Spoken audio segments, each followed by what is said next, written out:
For a few years, I was struggling with all these mysterious symptoms that nobody could figure out until I did my own research, my own testing, and realized that I had severe mold toxicity. So I have a video where I talk all about mold toxicity and what you can do about it, how to identify if that's something you are struggling with.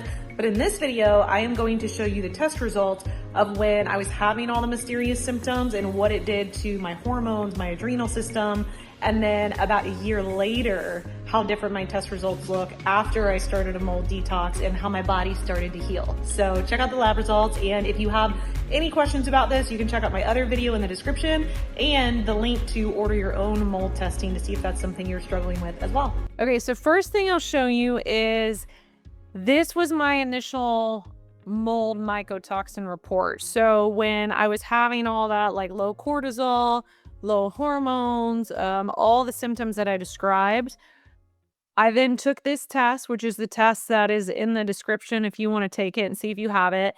And at first it came back. Okay, here we go. I was at 15 points for ochratoxin A. So you can see him in the abnormal range there. And then if I come back down, where's my citrinin? Okay, so citrinin, I'm borderline. I'm at 25 for multiple mold species. So this is showing just what my body was starting to flush out, but also why I was feeling the way that I was feeling. So here is what is interesting that I'm going to show you now. So when I started my mold detox protocol, and it had been about a year, okay, my numbers almost quadrupled and I had a new one pop up. So my ochratoxin A that was at 15, 56 points. This is a year after starting my protocol. Then my citrinin that was at 25, 127 points. And then now I have this new one, this gliotoxin that is 391 points. So what happened, and this is actually common, and this is actually a good thing, even though when you first see it, you're like, what the heck? Like, I thought I was getting it out. This is showing all the stuff, the mycotoxins that were stuck in my body, in my brain, in my lungs, my respiratory, my liver, my kidneys, my gut, that my body couldn't excrete. And then when I started the detox, so my body is flushing it out, this is all the stuff that is coming out of my body, which is crazy. So this is a year after doing this detox. And you can see on here how mycotoxins affect your body. When you take the test, it'll show you all this. So everything in bold black is what I had. Pretty much affects every system in the body. So you see it's neurotoxic for the ones that I had here, carcinogenic here, nephrotoxicity, all three of them, oxidative stress, immunotoxicity, that's the immune system, GI, that's the gut, I've got that one, reproductive, so that's all your hormones, and then hepatotoxicity. So it was affecting everything, which is why I felt terrible. So that's why this is so important to get it taken care of. So when you come down here on this test and you see your results, it'll also explain to you where they're coming from. So like if I go here where my ochratoxin A is, typically ochratoxin A in the United States is most oftenly found right here in the bottom, water damaged buildings, offices, and ventilation systems. So like we talked about, there is a percentage that comes in poorly stored grain. So like really cheap, poorly ground oatmeal, cereals, things like that. But for the most part, it's coming from water damaged buildings. So roof leak, mold leak, the stuff we talked about with your washer under the sink, that's ochratoxin A. And then it explains to you all the different systems in your body that it impacts.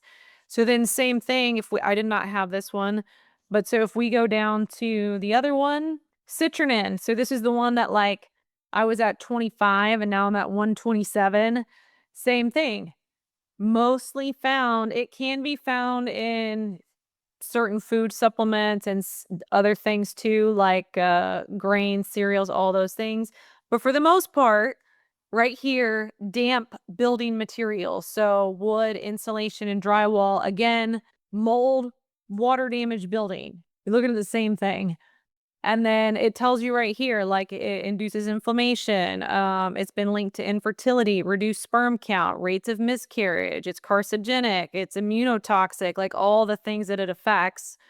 And then the other one that I had was this gliotoxin that wasn't even on my first one. So that just means my body wasn't even able to flush this one out.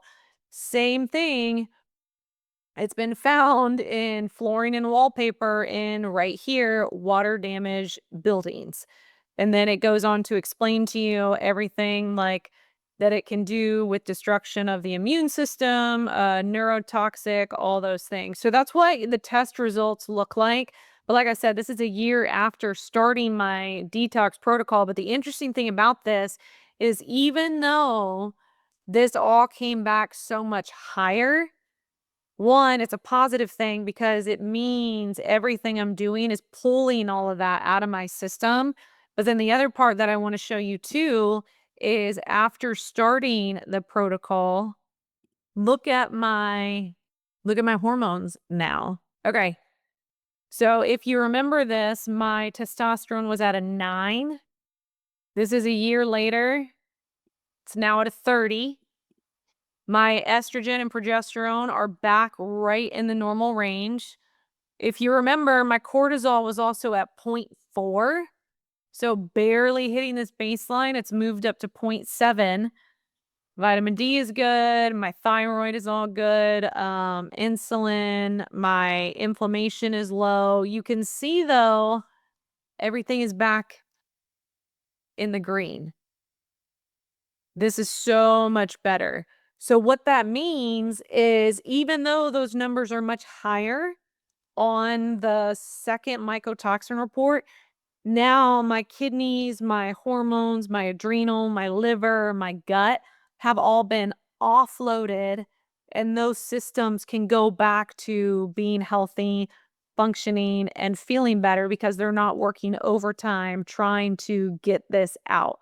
This is why it's so important that if you do think you have mold toxicity, or you suspect you have mold toxicity, or you've been living in a moldy environment, working in a moldy environment, or your car is moldy, you need to get that out because this isn't something that you mess around with. This affects every system in your organ. So I just wanted to show you these tests so you can see what it looks like when you take the test. It's just a urine test. They ship it to you, you pee in a cup, or actually I think you pee on a strip, and then you ship it back, and then that's the report you get that shows it. You have to be careful though, because I actually have a couple clients who did the testing. It came back negative, but they were almost textbook mold toxicity. So they ended up doing home inspections. I had this happen with a couple people living in apartment complexes they moved into that had roof leaks that weren't repaired, and a couple people who were in homes. They had somebody because I was like, man, my gut is saying this is mold.